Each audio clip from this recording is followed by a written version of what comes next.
घरों पर हम जो सब्जियों के बीज लगाते हैं वो मिट्टी के अंदर से उगना क्यों नहीं शुरू होते, वो उगते नहीं है। बादशाह में एक आधा पौधा ही उगता है और सारे बीज हमारे अंदर ही मिट्टी के अंदर ही रह जाते हैं और इतनी हमने जो मेहनत की होती है वो सारी की सारी मेहनत ज़ाया हो जाती है। बहुत ही ज़बरदस्त और बहुत ही प्यारी इन्फॉर्मेशन। इंशाल्लाह ये वीडियो आप देखकर कभी भी सीडलिंग को लेकर कंफ्यूज नहीं होंगे। आप ईजी तरीके से अपने घर के अंदर सब्जियों को बीजों को लगा सकते हैं। चलें वीडियो शुरू करते हैं।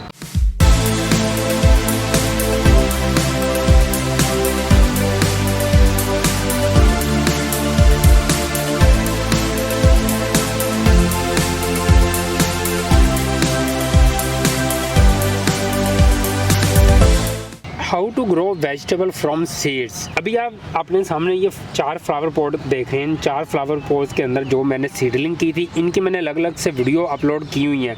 आप अलग से वीडियो देखना चाह रहे हैं तो उन वीडियोस को भी ज़रूर वॉच कीजिएगा कि हर बीज का क्या थोड़ा सा मुख्तलिफ डिफरेंस होता है, तो ईजी तरीके से आप सीख सकते हैं। और अभी आपका पूरा मार्च का मंथ पड़ा हुआ है सीडलिंग करने के लिए। हमने ये जो सीडलिंग शुरू की थी ये 4 फरवरी से शुरू की थी और इसका रिजल्ट अच्छा खासा हमें मिलना शुरू हो गया। अभी ये देखें, ये 100% हमें यहाँ पे रिजल्ट मिल गया, 100% यहीं पे है, 100% यहीं पे है। इनके अंदर आपको खाली खाली इसलिए दिखाई दे रहा है, इनके अभी जो बीज हैं कुछ मिट्टी के अंदर से निकल रहे हैं और कुछ निकले हुए हैं और बाकी वो अभी पौधे इनके छोटे छोटे हैं। लेकिन टमाटरों के पौधे सबसे जल्दी निकले हैं और इनका साइज 2 इंच के करीब तकरीबन होने वाला हो गया और इनके 2 से 3 पत्ते भी निकलना शुरू हो गए हैं इस पनीरी के। जो ये मिर्चों की पनीरी है ये लेट क्यों निकलती है? मिर्चों के बीज ये वैसे ही लेट जर्मिनेट होते हैं जैसे बैंगन के बीज हैं। तो ये बैंगन की सिर्फ 3 लगे हुए हैं। इसके अंदर तकरीबन मैंने 4 बीज डाले थे तो 4 में से 3 निकले हैं। एक बीज कहीं बीच में बेचारा गुम हो गया, शायद वो बीज ठीक नहीं होगा। बीज ठीक ना हो तो तब भी हमारी सीडिंग जर्मिनेट नहीं होती। अब आप नोट करते जाएं कि जब भी आप बीज लें अच्छी क्वालिटी का बीज लें और ज़्यादा बीज पुराना नहीं लेना अपने दुकान से। जिस ऑनलाइन तरीके से आप मंगवाना चाह रहे हैं तो पहले देख लें कि उनका जो उनको 5 स्टार मिला हुआ है। लोगों ने पहले अगर उनसे बीज खरीदे हैं तो लोग नीचे कमेंट करते हैं कि इनके बीज अच्छे हैं तो उनसे ख़रीद लें। आप वैसे ही किसी को ऑर्डर ना कर दें, वो अगर आपको पुराने बीज भेज देगा तो आपके बीज भी जर्मिनेट नहीं होंगे। और उससे ज़्यादा बेहतर तरीका ये होता है कि किसी भी वेजिटेबल मंडी के अंदर जाएं, वहाँ पे इनकी दुकानें हैं बीजों वाली जो बीज सेल करते हैं ज़मींदारों को। बड़े सिटी के अंदर तो घरेलू सतह की पैकिंग भी होती है तो आप उनसे पैकिंग लेकर लगा सकते हैं। देसी बीज भी लें तो अच्छे वाला बीज लें जो पिछले साल तैयार हुआ है वो आपने ले लेना है, क्योंकि वो 3 से 4 माह बीज कोई भी बीज होता है, क्योंकि 3 से 4 माह बीज जब वो बनता है पौधे के ऊपर से उतरता है तो वो डोरमेंसी पीरियड में जाता है। वो 2-3 माह का उसका डोरमेंसी पीरियड होता है। उसके बाद रेडी होता है उगने के लिए। आप उसको मिट्टी में डालें, पानी दें और वो उगना शुरू हो जाते हैं बीज। इसके बाद जो सबसे अहम बात आती है कि मिट्टी कैसी होनी चाहिए ताकि हम जो बीज लगाएं थोड़ा सा हल्का भी बीज हो तो वो भी ईजी तरीके से उस मिट्टी के अंदर से उगना शुरू हो जाए। तो बेहतरीन जो ये मैंने मिट्टी तैयार की थी इन गमलों की, इंतहाई बेहतरीन मैंने ये वीडियो बनाई हुई है। छोटी सी वीडियो है, 3-4 मिनट की गालबन वो वीडियो है, तो उस वीडियो को आप देख लें कि ये फाइन मिट्टी किस तरीके से बनाते हैं सीडलिंग करने के लिए। मुझे एक भाई का कमेंट भी आया था तो वो कह रहे थे आप फाइन मिट्टी कर रहे हैं ये तो ऊपर हार्ड लेयर क्रिएट कर देगी। हार्ड लेयर क्रिएट नहीं कर सकती। ये देखें, अगर हार्ड लेयर क्रिएट होती तो ये मेरा कोई भी बीज यहाँ पे जर्मिनेट ना होता। वो क्यों नहीं हार्ड लेयर करती? वो इसलिए नहीं करती, उसके अंदर हमने डाला था गाय का गोबर या वर्मिंग कंपोस्ट, उसके साथ ही मैंने राख इस्तेमाल की थी। तो ये दोनों चीज़ें आपकी मिट्टी को आपस में वो जुड़ने नहीं देगी। वो इशू उस मिट्टी के अंदर होता है जो गार्डन सॉइल होती है, थोड़ी सी चीकनी मिट्टी होती है, उसके पार्टिकल जब आप ब्रीक कर लेते हैं, जब उसको दोबारा पानी देते हैं तो वो ऊपर इतनी हार्ड लेयर बना देती है कि नीचे से बीज उगता नहीं है। तो वो भल मिट्टी आपने इस्तेमाल करनी है।